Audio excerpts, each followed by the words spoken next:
Alrighty, folks, welcome to another free NACROA online training. This is something that we want to remind members is a perk for membership in the North American Camel Ranch Owners Association. While we do record these, and typically within a week of the meeting, we have these up on YouTube on my channel. The perk is that members get to be here live with our presenter and ask questions and be engaged that way. For folks who are not members, they don't get to do the live interaction, but certainly the information is out there. And regardless, that is the focus of these online trainings, is to get information out there to folks. The perk again to members is that they get to join when things happen live. So we're very, very excited about this evening's meeting. It would be a gross understatement to say that the information therein is extremely important, so much so that our presenter, Julian, has presented this information 2 times now. This would be the third. The first would be at a camel workshop at Green Chimneys in August of last year, summer of 24. And that is where NACROA executive team saw Julian and heard this very important information and decided that it also needed to be shared during the 16th annual Southwest Camel Conference and Training Clinic. And I think the 6 or so folks who were in attendance there got a lot out of it.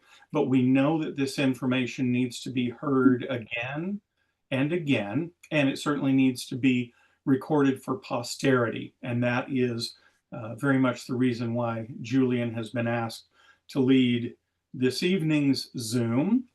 And for those of you who may have seen this presentation before, I can tell you that Julian has updated the information, and there's even more information. And I think we could all agree that when it comes to camel welfare and providing the very, very best for camels, it would be something that is ongoing, and new information is presented. So this is very much not a period, but rather probably a semicolon or a comma. So Ms. Crenshaw, I want to turn it over to you very, very quickly. Folks, Valerie Crenshaw is Secretary General of North American Camel Ranch Owners Association. Valerie, do we have any member business or association business in general that we need to share with folks before we turn things over to Julian Bruno? You're putting me on the spot. I think the main thing is to highlight that this is for members, that this is one of the perks, and that they do find out about it before anybody else, is also one of the perks. I know that work has started on preparations for the clinic. I don't know if you want to talk at all about the dates or anything about that, but obviously you've been doing a good job of sending out the media for that. I say we just listen to Julian. He's much more interesting than I am. All right. I don't know if I would agree on that, but okay, continue. True. Just a reminder, folks, this year's 17th annual Southwest Camel Conference and Training Clinic.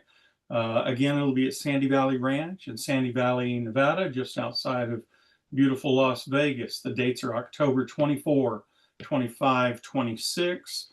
The speaker program is developing, and it is looking fantastic. All the clinic fees, all of the accommodations information, meals, all of that forthcoming. But mark your calendars, 24, 25, 26 of October, again at Sandy Valley Ranch. I do have one quick thing. Everyone who enrolled at your clinic as a member, most people signed up for the 2-year membership. And so that 2-year is coming up this October. So if you're going to come to the clinic and you want the discounted rate for members, you'll want to renew in October before the clinic. That's right. And I'll Anybody, obviously send out information on that. But anybody who joined in October of 23, the last year we did the clinic in Comfort, your 2-year membership would be up this October. So yeah, make sure you get current. The savings that you get as a member, a discounted clinic fee, conference fee, is significant. And if you're not a member, for those who might be watching this after we do this live, it is worth it to buy the membership and get the discount. So, folks, I would ask if you would please everybody mute your microphone. Find on screen where you see the little microphone icon. Go ahead and mute that, and we're going to turn things over to Julian Bruno, who's going to share with us what every nomad knows. Julian. Why, hello there, everybody, and thank you both to Doug and Valerie for a fantastic introduction. All of this started for me in a variety of very roundabout ways, but what brings me here to you wonderful folks today is to talk about camel well-being, and on a larger scale, animal welfare and well-being in general. We'll discuss this at length as it relates to camels, as it relates to other animals, and I'll tell you a little bit about myself as we move into talking about one of the most fantastic creatures, camels, of course. So let me get my presentation shared with you. Let's see. Okay.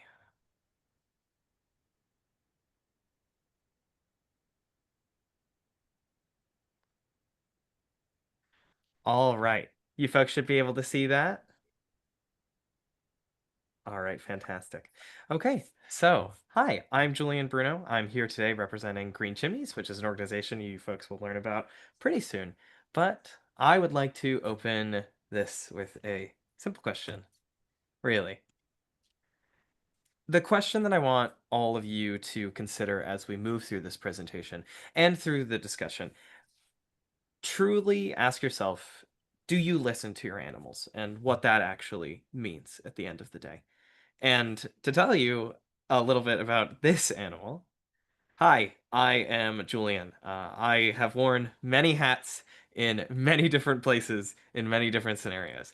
But first and foremost, I am an animal caretaker involved in a variety of different projects across the primarily zoological and exotics fields, with a marked focus in the husbandry of large hoofstock. My particular areas of focus have been giraffe, historically, has always been close to my heart, and then rhinoceros and large herd-bound ungulates as well, ranging from deer to wild cattle species to anything you could find in an open range land that has hooves or doesn't, because camels certainly don't. But camels are where my journey began in all of this. I hold a really strong personal passion and drive towards animal welfare and animal well-being, a holistic approach to how we care for animals within human systems and how animals and human systems can benefit us. The give and take of all of this together is really important to me. As a great foundation to that was my first experience in the zoo field, which was actually with camels. In 2018, 2019, I was an employee of a large zoological facility working in their camel rides operation, and that seeded something for me, certainly, that has never quite left. I have had the pleasure of working with some remarkable species, everything from tigers to eagles to whatever have you. But camels have always kind of been at the heart of it all. Camels right next to giraffe. Camels have been the closest, and the origin. Giraffe are my real focus. But let's talk a little bit about how I plan to discuss camel well-being and holistic approaches to camel welfare with y'all. This is going to be broken up into 4 loose parts.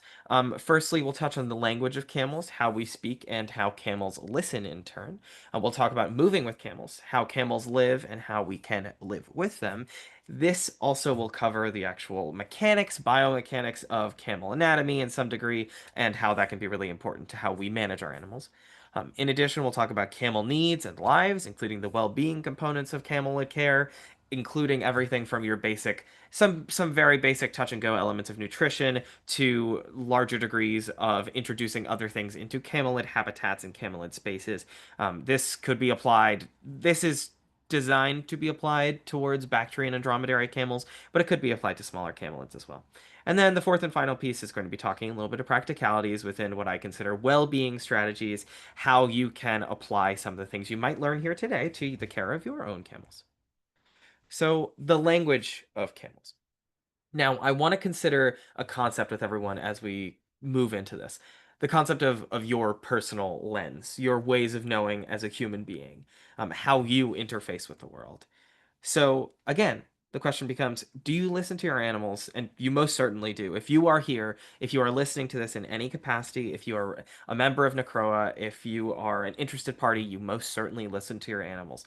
But how exactly?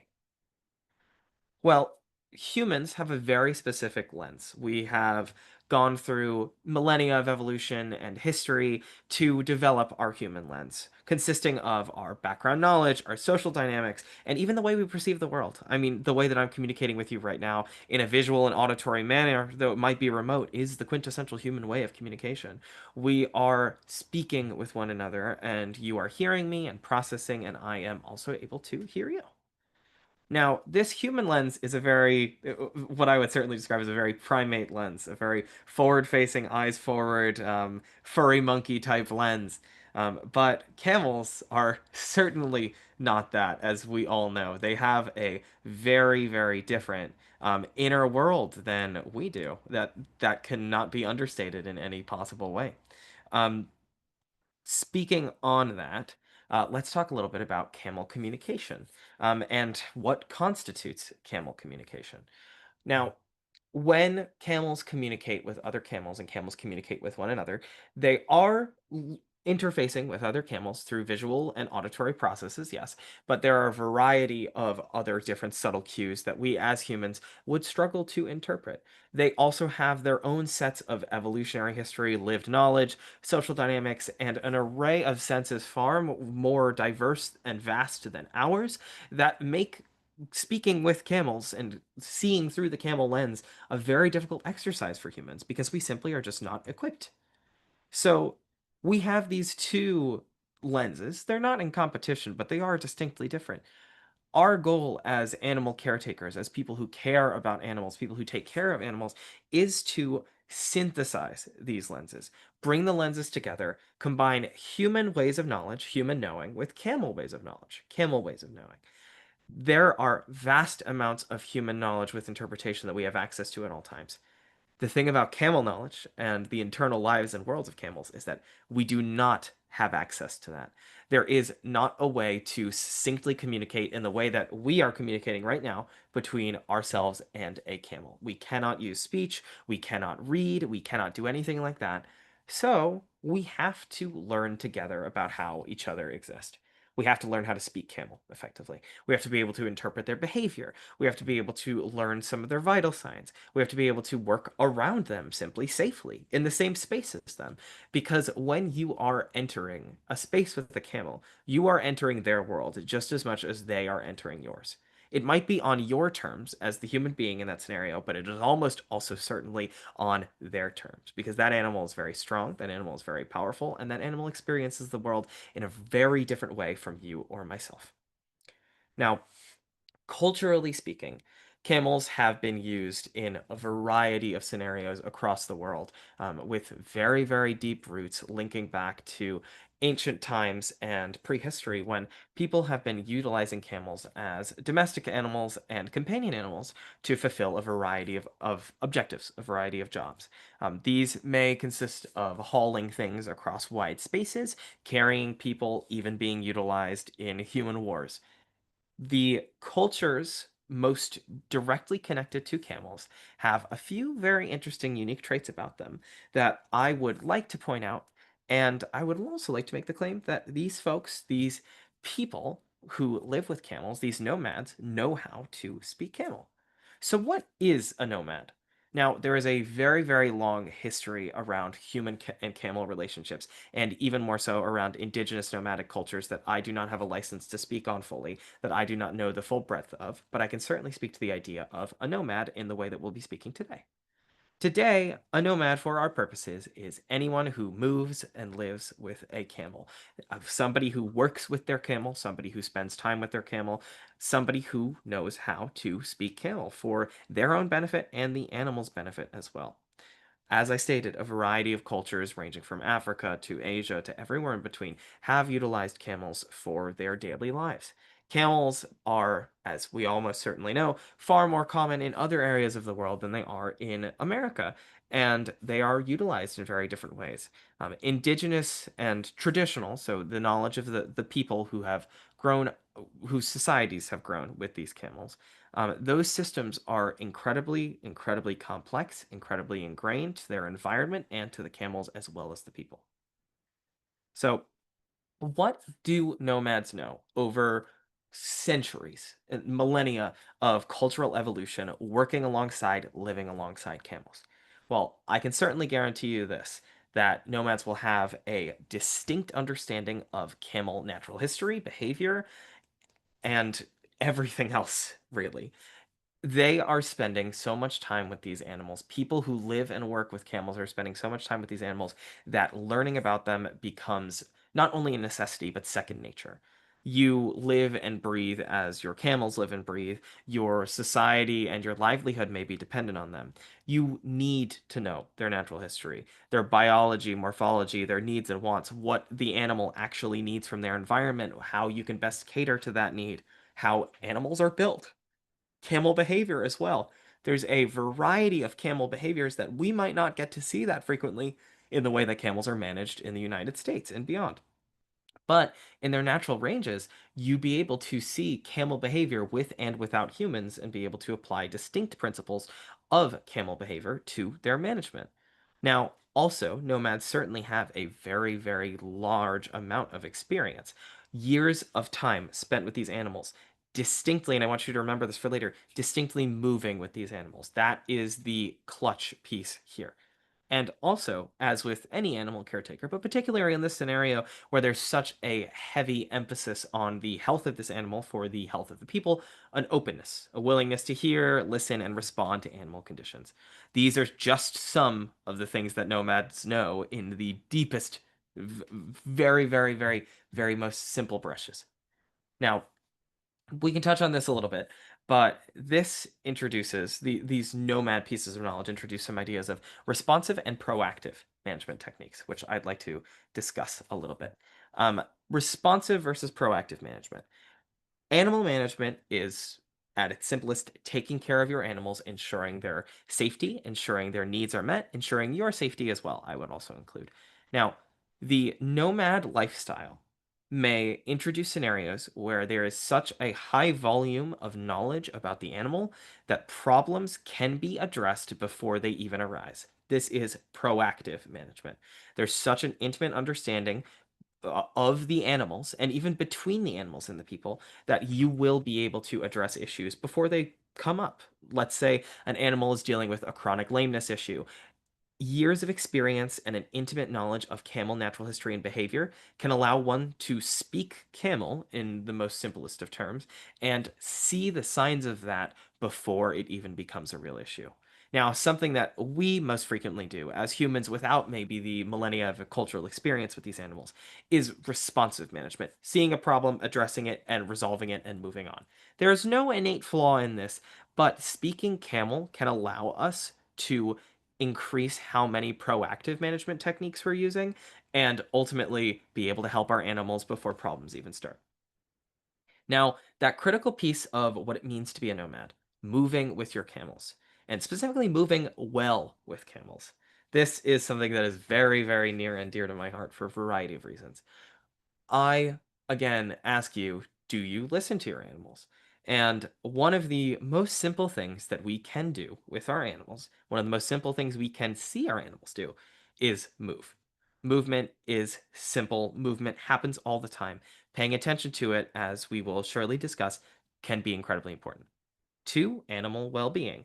Now, In this one definition from the Association of Zoos and Aquariums Guiding Principles, well-being is defined as a state of being comfortable, healthy, or happy, achieved by giving animals lifelong opportunities to thrive. And I love the use of the word thrive in this example because it's not simply survival. It's not the bare minimum. Animal well-being isn't that. It is not all the things they need to live. It's all the things they need to thrive. The suite of complex opportunities, of complex scenarios that animals need in order to be animals and have their lives as full as possible within human care.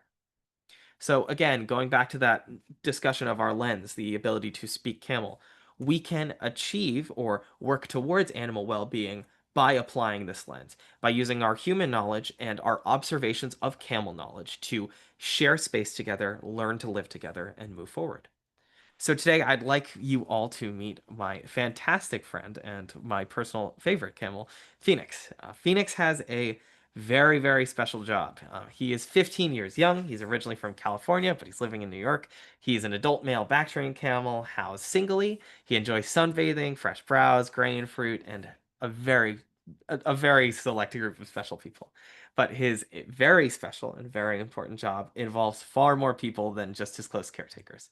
Phoenix is an therapy animal. He is a participant in an animal assisted therapy program as part of the Sam and Myra Ross Institute at Green Chimneys in Brewster, New York. Green Chimneys is a facility about an hour north of New York City that specializes in helping children with a variety of different behavioral needs, neurodiverse children gain opportunities to learn in traditional classroom environments, but also move beyond those classroom environments, engaging with animals on a deep level in therapeutic animal programs. There are 3 different project areas within the Green Chimneys farm complex where Phoenix is managed under their horse barn team, and his caretakers and the social workers at Green Chimneys allow children to interact with him and gain a lot of knowledge and respect for such a powerful animal, while also hopefully working on their internal healing journeys. Phoenix will be our fantastic case study for the remainder. He's a beautiful boy, middle-aged, has plenty of his own special issues, but he is wonderful, and we love him very much. So, as we move into talking about camel movement with Phoenix as our example, I want to talk about simplest of all things, how camels actually move, how animals actually move across their space is, and I know it seems so obvious, but there were certainly moments in my learning where it clicked for me. It's so incredibly important, especially in animals of such large size. Camels and camelids in general utilize a gait known as the pace. It is characterized by a same side concurrent limb motion. I would get up and do that motion for you myself, but I'm afraid my space isn't tolerant of that. But imagine thinking about your camel moving across the landscape. They move their right limb and their right forelimb and their right hind limb at the same time. They connect to the ground at the same time. They lift off at the same time. Same thing with the left side. This pacing gait is the most typical gait seen in camelids. It is not always the one seen in them. Walking is also very frequent, as you folks will see later. Um, but this pace gait is something really important to keep in mind as we talk about camel movement. Well, camels are built very, very, very interestingly. They are a creature that I find incredibly fascinating for so many reasons, but simply how their bodies move is one of them. This animation will give you a little bit of a clue in to kind of see how that works. So this is a showing of a camel pacing gait with same side concurrent motion, a hit of both feet on the substrate at the same time, and then a pushing off of both feet as well. I'll play that again for you. It's not a perfect animation. Really, the beats of the feet should be synced up perfectly, but they should be in the ideal pacing gait scenario. Now, let's talk a little bit about camels and their gait. Um, Something important to consider as we move forward is the natural environment of camels. Now, camels, Bactrian and dromedary camels both, are primarily found in open flatlands, spaces where movement and its extent are not even questions. Camels can move effectively infinitely. And for the most part, they move in linear directional motion. This is highly efficient because there is no real need to circumvent and move in a snake like pattern when you can just go straight. This movement is directly needed to find resources. Now, this straight line locomotion is really important for camel behavior in general, but it's also important for camel anatomy. So, as you folks certainly know, camels have these wonderful pads on their feet. I always liken it to about the same sort of thickness as the meat of your hand. And it's been found that the pads might not necessarily be for sand. They're more so related to weight distribution. The body of a camel is, while majestic, incredibly awkward at times. Their weight distribution is a miracle. And the fact that they move as elegantly and sometimes seemingly weightlessly as they do is really amazing. The pads help their feet for ergonomic weight distribution of a comparatively bulky body in rough terrain. Now, what we can take from this is the simple idea that camel bodies are built to move in straight lines across wide open spaces. Between their pacing gait of both limbs moving at the same time on the same side, and their body structure and their behavior that we see in the wild, this is what they are built to do. Straight lines, wide open spaces. Now, here's an example I really like because it is Phoenix and my fiance. Phoenix, you can see, moving across this field. He is employing that pacing gait quite well. It's not a perfect pace. It should be connected at the exact moment of both feet, but you can get the general idea. And you folks have most certainly seen your camels move in this direction. Same side directional movement, linear directional movement. This is how camels are intended to move. Now, I also like this example because it has very varied substrate. We'll be talking about substrate way later. You will want me to shut up about substrate by the time we're done. Now, we can see challenges in camelid gait related to the lack of natural environments. Now, I'll show this in the next few videos, but the way that we actually identify this, challenges in gait and some issues animals might have, is effectively speaking camel, combining our human lens with the camel lens and being able to bridge the gap. So, talking about these challenges in gait, let's again talk about weight and bulk. The weight distribution of the camel is something that is amazing. They're very dense and large. The weight of this animal really affects their body motion. There are a variety of problematic movement patterns that camels can display, as well as other large animals. Just consider the fact that their body is this incredibly large barrel suspended on what effectively look like twigs, very muscular twigs, I will certainly say, but twigs in general. That means that there are plenty of opportunities for weight to be distributed poorly in a way that could affect the animal over time if the pattern is continued. Camel bodies, in general, because of their bulk, because of their behavior, aren't built for lives in small confined spaces. Here's a good example of a small confined space. This is Phoenix getting moved in a small outdoor horse arena. The substrate is sand, but you can see that he is moving well, nicely across it. You can watch his pace gate. It's very nice. But the space is small, really. This is requiring him to make a lot of individual tiny adjustments to his motion. There's not really a straight line that he was asked for there. He was asked to go along a curve. That can be fine, but in general, the adjustments made over the course of his movement may not be fully resultant in his long-term health. Again, I just want to show you. You can see that there are so many micro adjustments to how this animal is moving his body, in the way that he's positioning his legs, crossing them over one another, having to move his neck back and forth and sort of continue to balance his weight. That's all normal, but continued over the course of time, this can result in some issues. Here is another, I think, really great video that we can see camel's feet's interaction with the substrate that they are on and also his pacing gait. You can see, again, both feet move, down, push off. Both feet move, down, push off. That is the ideal camel pacing gait. But you can also see here, and we'll discuss a little more at length later, watch as his feet touch this gravel substrate. It's a dirt, sand, and gravel substrate. You can see that the pads of the feet get pushed down really hard. Now, the thing that I would really like to get at the core of all of this is camels need space to use. They just need to be allowed to move freely in the way that camels move.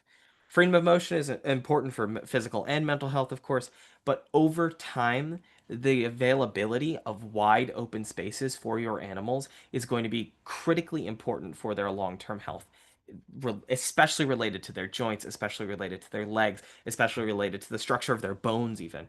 Repetitive motion in ways that are harmful can cause long-lasting issues. All large animals need space. All large animals need a lot of space, of course.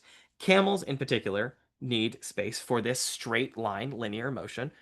There is another animal that needs this just as much, if not more, and that would be the lovely giraffe, who I have spent many years working with. These animals have many of the same problems camels do in terms of their body structure.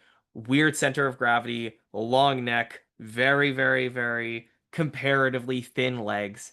A giraffe has all the same problems as a camel in their motion on absolute steroids. It's crazy considering. There is a major difference within the structure of their feet. Giraffe have hooves, camels don't. But the application of the problems is quite similar. For camels, the best movement structure are these long straight lines across flat land or mildly varying land. Long straight lines. Just keep thinking that. Long straight lines.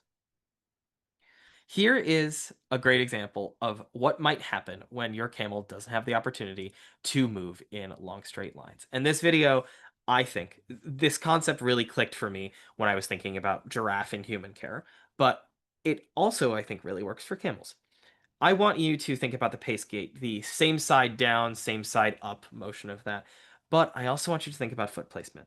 Phoenix here is going to be doing a left hand turn, which we often ask animals in small spaces to do, which is totally fine. But just think about the structure of his body and what we've learned so far and what that might mean for this animal.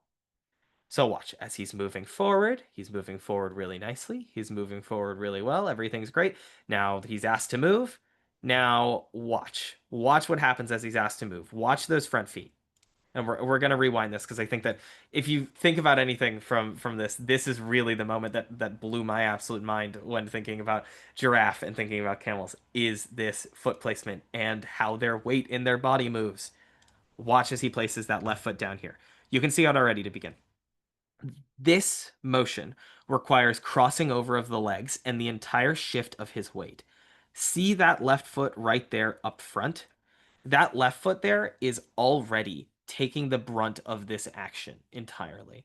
His body has to do that in order to succeed here in this scenario.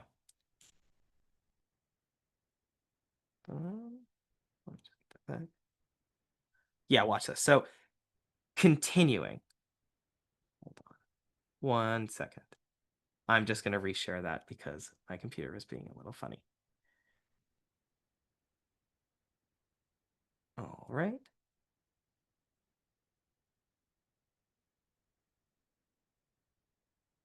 Perfect. Okay. So yes, this same video, let's get back to thinking about that. Watch this motion. He's going to turn. All right. There's a ton of pressure on that front left foot as he makes that turn. The pressure takes off, moves onto the right foot as he makes it. Now, placing that left foot again, more pressure, all of the weight of this inherently ungainly animal's body being placed on that one pivot. This pivot, that one he does right there. All the ton of his weight is placed on that foot at one time. Now, in an isolated instance, that's no problem. But across time and management, that can certainly become an issue, that pivot. Camels, in accordance with their behavior, in accordance with their morphology, should be using their bodies in natural ways. Sometimes, as humans, we place animals in compromising positions that can consistently contribute to a variety of issues. Hold on. There we go. There we go. Yes, we can accidentally, and it is of no fault of our own, place animals in compromising positions that can contribute to issues and compound on issues over time. Um, the one that I want us to think about is these pivots, the movement of the pivots on both feet, especially the front feet. And again, it's not necessarily a bad thing, as weight must naturally come down on a single leg very frequently, but it's important to minimize via setup and trainer management of how we move our animals when we're considering them in small spaces. So let's continue talking about this with the discussion of camel needs and lives. So, what do camels need, really, at the end of the day? Camels need to move. It's as simple as that. They need to move in linear movements, and they need to move on appropriate substrates. Camels, of course, need nutrition, species appropriate feed and feeding opportunities, and underpinning all of this, and I've been seeding it throughout this presentation, is the importance of camel behavior and allowing camels to behave like a camel in all ways, ranging from socialization to environmental interaction, etc. Everything. Now, the lives of nomads inherently offer opportunities for all of these things. That is baked into the deal. Camels move with their nomads in appropriate ways for their species. Long straight lines without confinement to space, exactly what they need. Camels also have plenty of behavioral opportunities, especially socialization. Camels will be with other camels. Camels will also be with other wildlife that they're commonly found in their natural native ranges. And above everything, camels have appropriate space and environment. The wide open spaces idea is not poetic, really. It is simply what large animals need: wide open spaces to exercise their bodies in the way their bodies are meant to move. So now I would like to gaze back at us a little bit and ask the question, do our lives look like this? Moving with camels across wide open rangelands in straight lines. I would love to say that I'd be able to manage my animals, my camels like that, but no, that's not feasible. That's not feasible in the current environment. That's not feasible in the day-to-day lives that we lead. So, what do we do instead? Now, camels' lives might typically look like this. They'll live in a stall. The stall will usually have a sort of sturdy floor, whether it's compacted dirt or it's compacted concrete. They could also be dry lotted. That's another option. But the substrate being compact is really critical here. They'll be in fenced-in paddocks and corrals with small group management. Small group management is, that is what it is. You can have as many camels as possible, but please make it camels two at the absolute very least. Please, these animals are incredibly social and need to have their own environments and need to be able to interact with one another. Now, stalls and managed care on sturdy floors with compact substrate in fenced-in paddocks and corrals with small group management. That sounds pretty familiar. So my question then becomes, is a camel a horse? No, most certainly not. But we often manage camels like horses because that is the simplest, most straightforward way to go about it. And that's a totally fair assumption. I understand it. Large livestock with a long domesticated history in human societies, of course we would manage them like horses to start. But that's not what their bodies need. So the question becomes, what do we do now? The simplest answer that I would like anyone to take away from this is to manage camels like they are camels. Think about their natural history, think about their unique behavioral needs, integrate as much of that as you can into your day-to-day camel care, and you will be moving in the right direction. So, coming from a zoo background, I want to talk about a variety of things here. These holistic camel well-being opportunities and components. Everything from resources to work, how you work your animals, to browsing, to substrate, human interactions, housing, enrichment, social groupings. There's so many more than these, but these are the ones that I wanted to highlight here. And we'll just do a quick run through of what some of these things mean in the zoo world, where holistic animal management and holistic animal well-being strategies are tantamount and critical to everything we do. Now, a word that we can throw around in a variety of different ways is enrichment, right? Enrichment is the concept in managed animal or captive animal care that has animals engaging the mind and body in novel, different ways. These ways should be, in the ideal scenario, oriented towards a goal that replicates a natural or natural seeming behavior. Enrichment, in my mind, in the perfect scenario, shouldn't be arbitrary. It should be related to how that animal is in the wild, how that animal engages with their environment. An enrichment item I commonly have utilized with some animals is putting food in paper bags, things like that. That would be for small animals like rats and other tiny domestics. That doesn't necessarily really replicate anything that they engage with in their natural environment for the most part.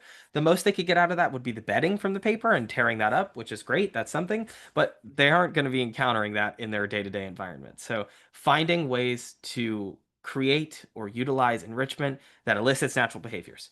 One of the easiest ways to do this that I can also go to bat for every day of my life is browse. Yes, browse, please, browse. Browse is fantastic. Browse is natural plant material provided to your animals in human care. It provides nutritional needs. Yes, it meets nutritional needs. That's incredibly true. But the most important thing here is that it encourages natural behavior. Browse is enrichment.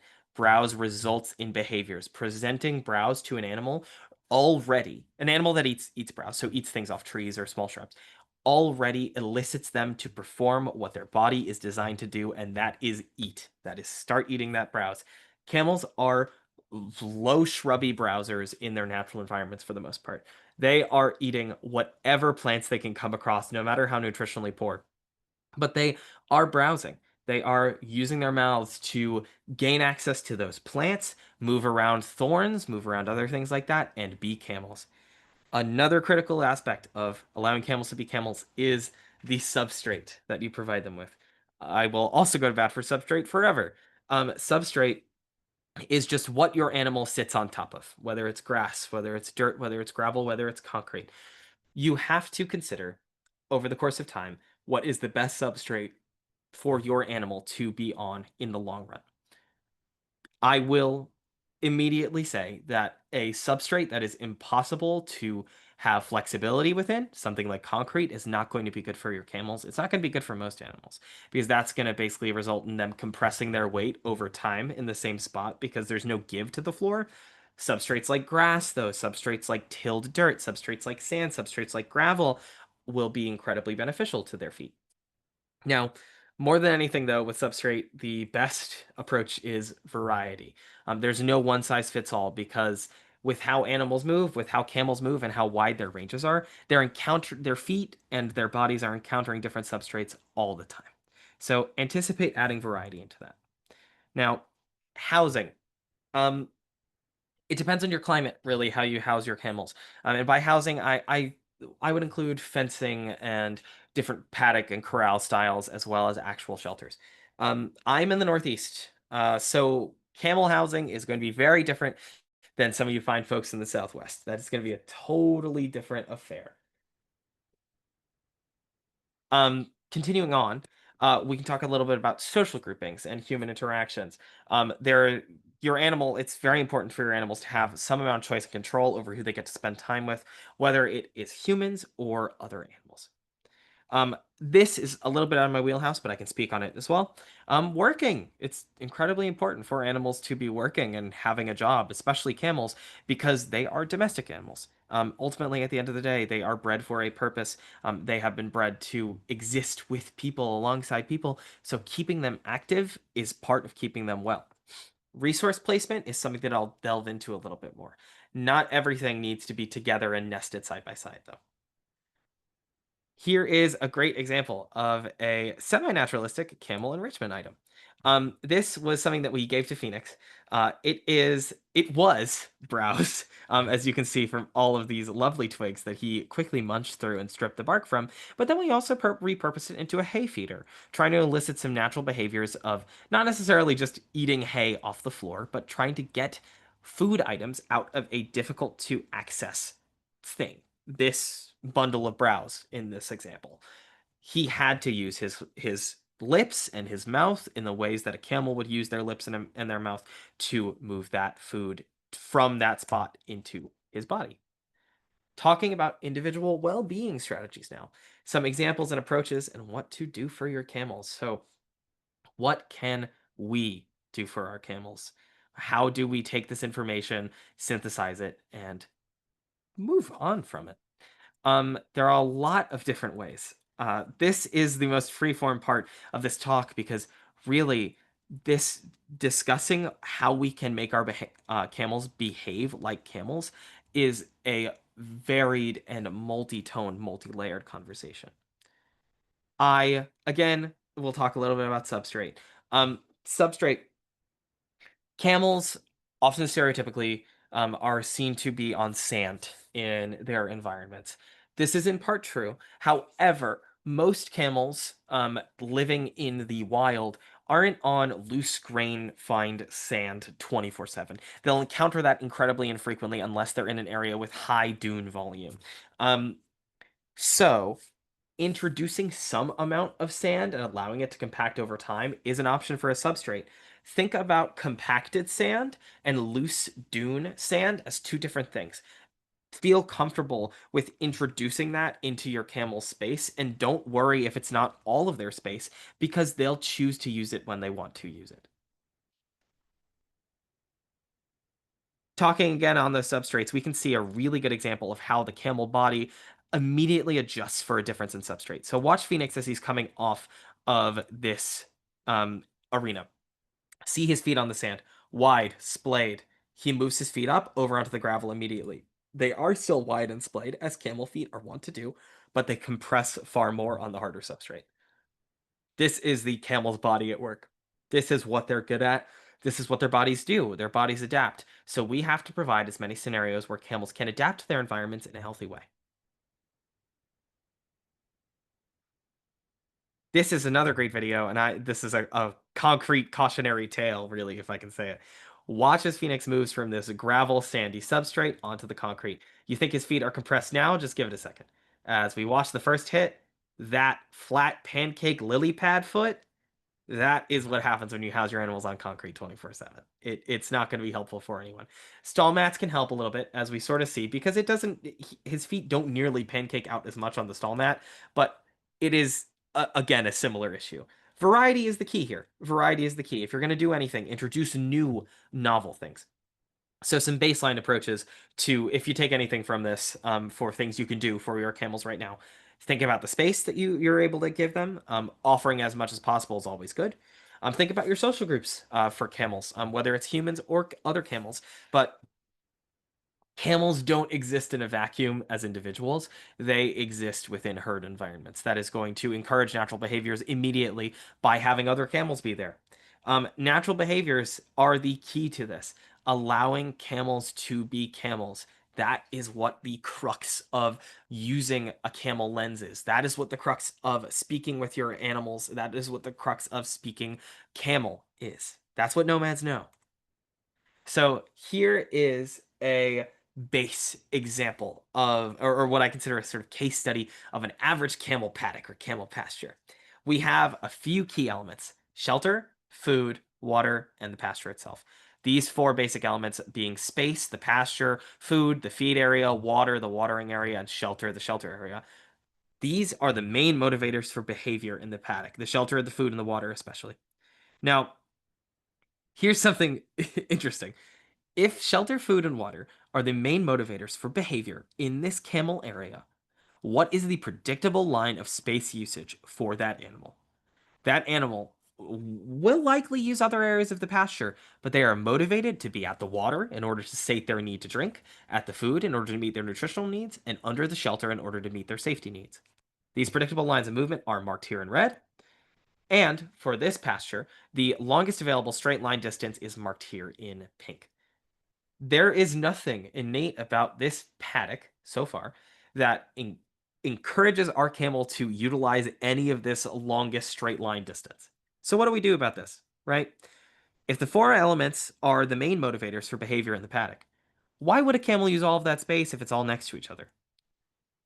We need to make more opportunities that encourage natural camel behavior in this space. So what's something we can do? Immediately, thinking about space, separate things, space out resources. This will immediately encourage movement between the shelter, between the feed, between the water. This will make them use the space more. Here we can see new paths of movement that encourage more natural behavior of this straight line walking. Yes, they will turn. Yes, they will do all their silly camel things. They'll roll. They'll do all the things they do. They'll eat the fence probably. But this is at least trying to ensure that a camel will move like a camel. Now what? More opportunities. Create opportunities for new behaviors. Use the components of holistic camel welfare. Specifically in this example, talking about substrate and browse. In this diagram, I've added a little sand pile, a little nondescript substrate pile, and a little browse pile.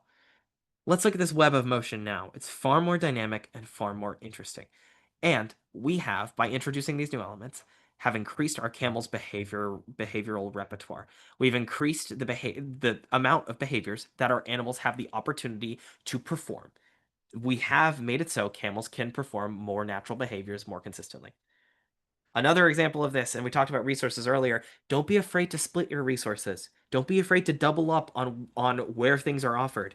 In this example, feed is split out between 3 spaces, water is split out between 2.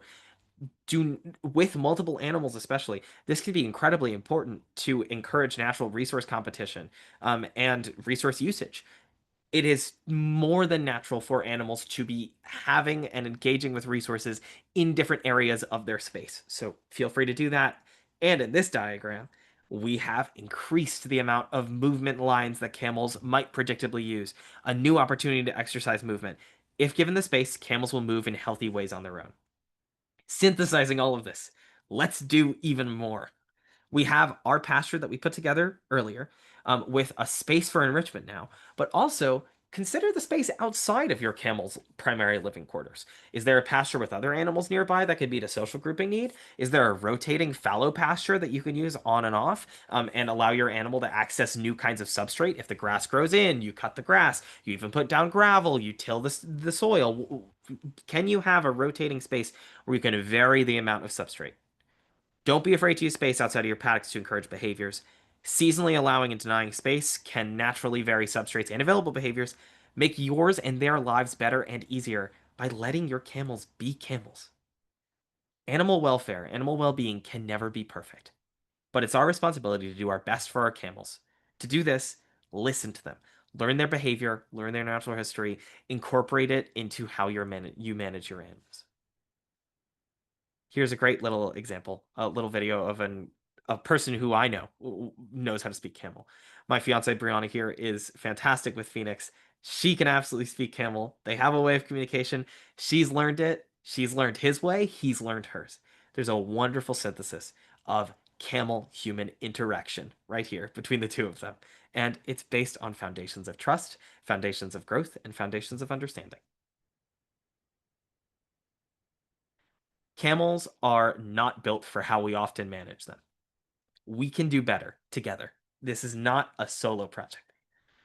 Here are some key takeaways. Understand that we can do better if we share knowledge and work towards a common goal, which is improving the lives of camels. We need to listen to our camels. We need to move with our camels and understand how they interact with the world. We need to use our language skills to connect their needs, wants, and states to our own. And we can use novel strategies to improve the lives of our camels. So thank you folks so much for listening to me. I have a few special folks to thank, especially the folks at NACROA, Doug and Valerie. We met through very, very, very serendipitous circumstances, and I'm so glad we did. I'm also very thankful to Green Chimneys, where I volunteer, and Phoenix as well. And of course, Brianna for being there, being incredibly supportive of me, working with me and working with Phoenix and being an incredible part of this presentation behind the scenes. So thank you folks so much. I'll leave my contact info up there and I'll continue screen sharing. So you folks can take that down if you'd like. Fantastic, Julian. You know what? This is the third time that I have heard this, and first off, it never gets old. You hammer some very, very important points about locomotion, um, linear movement, space. But I would imagine there are probably some folks in the Zoom tonight or who might be watching on video in the future who are going to say, look, I don't have a desert. I have, you know, the pen that my camel is in on the farm that I inherited from my uncle, and I don't have limitless space. With the lifestyle I lead and the land restrictions I've got, how can I be a nomad? How can I provide that kind of space for my camel? What would you say to those folks? Well, I think that ultimately, as is part of the thesis of this, doing the best for our animals is really the an incredible calling that we all must rise to, no matter our circumstances. For those folks who do not have the adequate resources or means to give their camel infinite space, which frankly is everyone, because nobody can give their animal infinite space, making those small changes to how you manage your animal, including adding opportunities for them, adding more spaces for feed, adding enrichment, adding browse, adding different kinds of shelter, adding more spaces for water. Those are all little changes that stacked up over time can lead to positive behavioral outcomes. Well, taking that case study example of breaking up how our camel paddock actually looks. If it's a square with one corner having all the resources they have access to, simply moving those resources can be astronomically important to that animal because that will encourage movement and that can be incredibly important over the course of their natural lifespan. That could, in theory, increase the health of their body and their joints, and everything in ungulates starts from the feet up, really. So if you get that right and work from there, that's going to increase quality of life over time. um, you make a great point with not everybody having all of the access to space, being able to do every single thing in the world, and that's fine. I don't think anybody expects you to be able to do that, but to be able to make small changes working towards a goal of achieving the best lives possible for your animal is everything you can do. I would like to add one thing to what you're saying, Julian. Some people might have to keep their animals in a lot, which is hard for me to swallow. Yes, yeah. The one thing that you can do is walk. You can take your animals for walks every day. No one would get a dog in the city and not know that they're going to have to walk it once or twice a day. I mean, it could just become an obligation. You wouldn't have children and not spend a couple hours with them every day. So, I mean, I'm just saying you could go out after work or whatever each day with the camels and shepherd them into another parcel if you have it. If you're out in the country, you could go on the side of the road, or you could just string them up and walk them. Mm-hmm. That's a fantastic point. My brain doesn't work like that because I do not walk my giraffe. So I know. Yes, that's fantastic. No, seriously, that's another great thing. That's one thing that's fantastic about these animals being domestic is we ultimately can share space with them safely and we can move with them safely. So take advantage of that. Valerie is totally right. My giraffe-oriented brain doesn't think that way. So that's great. Thank you. This is it's a great discussion, and it's something that I think the analogy of a child or a dog, we know the responsibilities that are kind of requisite with that. So we should be doing the same things with our camels, again, to achieve that that long distance linear movement, even if the primary living space for that camel is restricted or small. Most of us with camels live in a rural area, and there's got to be a county road. There's got to be, some back streets that you could take your camels on, and along the way let them browse, because those trees along the side of the road, that's your camels are going to want to do that if you let them do it once. Well, and if you make nice with your neighbors, I mean, I have people calling me saying, do you ever rent your camels out to come browse my property? So just make some friends and you might be able to take them on multiple parcels. And so then you get the variety and they get the browse and your neighbors love you. I would like to open things up for anybody else. We've got about a half dozen of us here in the meeting. If anybody's got any questions, I'm free to, of course, let you unmute and just shout in if you've got a question or a thought or a comment. And as folks maybe formulate that or not, I do want to circle back around, Julian, to something you said. You made a leap over to giraffe and the zoo world. Yes. From where you come. And camels in zoos seem to me to be a very interesting thing because they're domesticated animals. And I think zoos belong, or camels belong in zoos like chickens and horses do. If zoos are primarily the realm of conservation, outside of 750 to 1,000 truly wild camels, the camel doesn't have a conservation imperative. So in the zoo world, in the zoo dynamic in which you live, what do you see as the future for camels if you recognize yourself that camels need distance? And I mean, think about the urban settings where zoos are. Mhm. They can certainly take on all those strategies you've discussed, but what do you see as the future for camels in zoological facilities? This is a fantastic question, Douglas, and I can most certainly talk about it. Um, for those of you who may or may not be acquainted with the zoo field and how things tend to work, it's an incredibly varied field. Um, I am very familiar with both AZA accredited operations, which are zoos that achieve a certain standard of well-being as defined by the AZA, non-accredited operations, which also achieve fantastic standards of well-being, but in their own different ways. Now, camels in zoos and large hoofstock in zoos in general, so large ungulates, we are seeing a trend in the field from my perspective, so this is entirely me. We are seeing a trend in the field of moving away from small habitats in insular areas to accessing, buying wide open land range sites off property from the central facility and incorporating that as a satellite facility. This has been seen historically working very well with the San Diego Zoo, and San Diego Zoo Safari Park as being maybe the prototype example. The Columbus Zoo and then their offsite facility, The Wild, is also a fantastic example. They have a great camel program there. It's 10,000 acres. It's shared and moved pastures between Indian rhinoceros, Bactrian deer, variety of exotic animal species, but also Bactrian camels. So I think that camels in zoos and hoofstock in zoos in general are moving towards having satellite facilities that specialize in those animals and can give them all the space that they need. That is my hedging of general bets, but there are some well-known facilities that are opening up these conservation parks. St. Louis is opening one, Denver is opening one. There are some rumors of plenty of other facilities, and those are facilities with rural areas nearby to them where acquiring that land isn't particularly challenging, but building a whole new park on it becomes the challenge. The nice news is, though, these people already have the access to the animals to fill that land with. They just have to move them, or they just have to know the people that move them.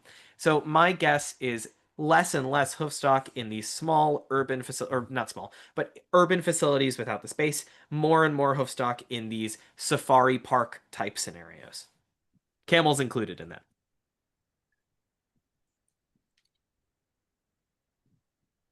That was a really good question, Doug. I could talk about that for a long time. Well, we appreciate that. We appreciate your insights. Anybody else? Ms. Crenshaw, do you have anything else? I do, but I didn't want to keep talking if any of our other people had a question. Okay. I will start with saying, Julian, this is the third time I've heard this. And I was thankfully muted. I guess Doug would have muted me anyway, because there were multiple times that I was talking back to you at the screen like we were at a revival or something. And I'm like, preach, preach, keep going. Because I'm so impressed with your presentation. I love the content that you're presenting. I would love for, you know, every camel owner in the US to hear this and to see how we can all work so that they have a better space for their camels. I love how you said if you give camels spaces, they will use it. That has been my practice for years. You know, if I put my dog, we'll use dogs again, in my, I used to have a really big backyard. She, you know, she'd go out there and maybe sniff around, then lay in the sun, maybe lay in the shade. And that was kind of her. She wasn't getting the walking that I would do when I take her to the park. Yeah. But when I let my camels have 100, 200 acres, they cover it. I was putting their hay bale so that I knew that they would get 3 miles of walking per day. So I put their hay bale out, they would go to their hay bale at the far end, come back, you know, just monitoring. Yeah. But I don't need to do that. They go. I mean, they have a routine and they set it, and they do a really good job of moving because they need it. Yeah. And that example is great because that is just having that much space, dropping your camels there, there's so many opportunities for them to be camels in that space, between browsing, between the hay that you provide them, between the motivation to come back home at the end of the day. Those are all great motivators for them to utilize that space and move around that space. Yeah, and I will say mine at least, they come home multiple times a day. So I'm Yeah. like, yay, they're getting more. They'll come back for water, even though we all know they don't need it. And then they'll come back for the ruminating time. Then they go back out again. Then they come back in and they have their dirt spa moments where they're rolling in the dirt. So they, I mean, they set their little routine. If we give them the space, the camels will be camels. It's definite. So my question is, you may or may not know, in the US, we do have problems with camels having these dropped ankles, or whatever the technical term is. But, you know, sometimes seeing it with young camels or old camels, and it's this whole mystery. How do we treat it? How do we prevent it? Is it genetics? Is it lifestyle? Is it both? So we have, when we've been overseas, asked, you know, the guys who've been doing this for thousands of years, what do you do about dropped ankles? How do you manage that? How do you prevent that? And we notoriously, and Doug, you can step in if I say any missteps, we get a blank stare, and they're like, dropped ankles. I mean, what are you talking about? Yeah. What? Yes. And so then sometimes they will tell them, well, this is what we're seeing. This is what's going on. Apparently you guys don't have it. And they'll say, we've heard, well, they're not getting enough exercise. And we've heard they're not getting exercise as a young camel. So I mean, this is just circumstance. It's not like I've done any research or anything, but I didn't know if you have any thoughts on that, because it seems to be. I definitely can. Saying. I'll take my shot at it. But we actually see similar issues in giraffe too. It's harder to, I would say, form a consensus related opinion on that, particularly because nobody is managing giraffe as if they were domestics in the wild, which they shouldn't be. But there are problems that exist in giraffe in human care that don't exist in giraffe in the wild, and we're trying to figure out why. It's common for animals in human care to have issues that their wild counterparts don't.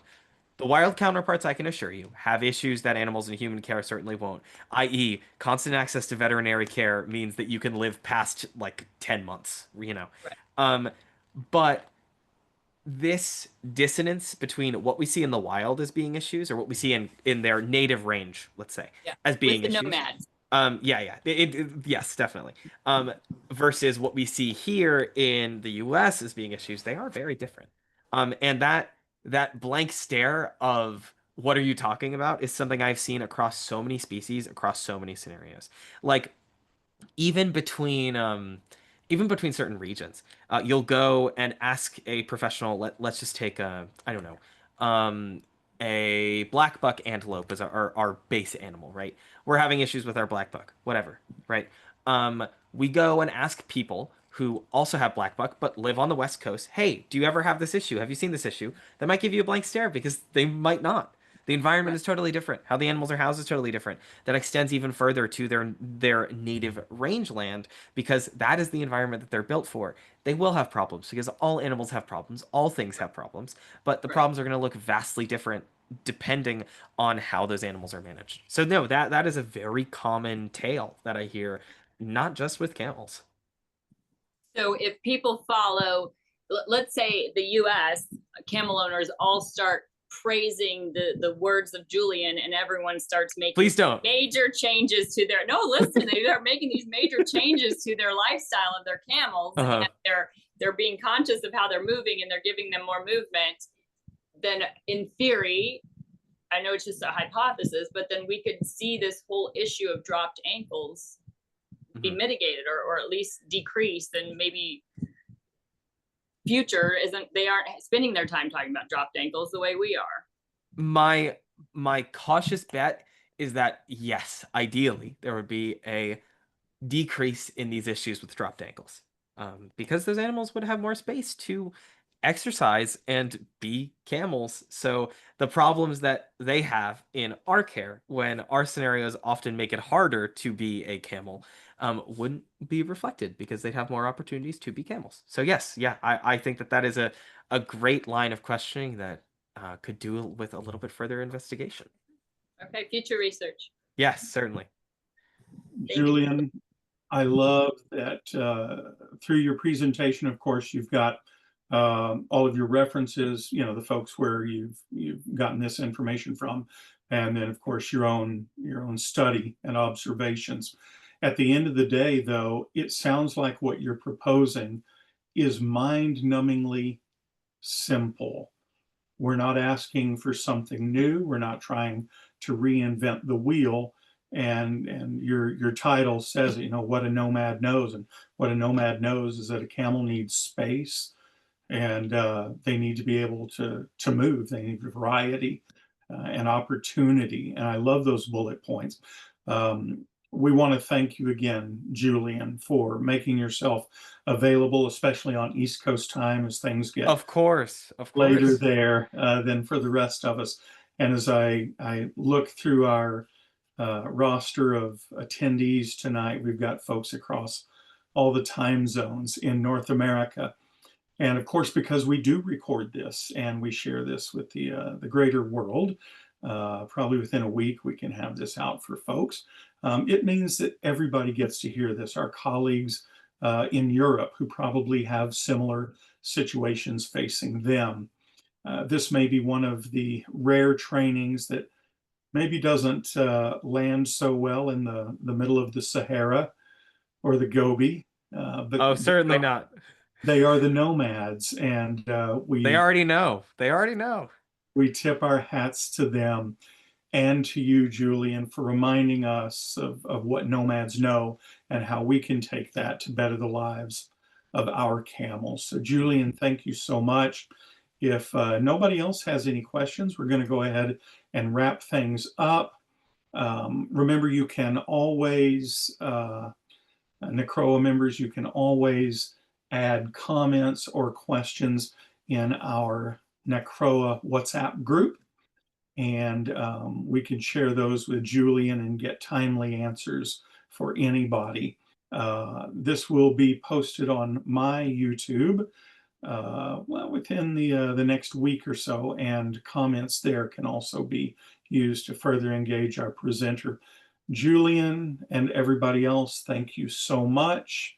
Everybody go take care of your camels, and we'll see you soon for the next NACROA online training. Yes. Thank you, folks. This was an honor. Really. Thank you so much.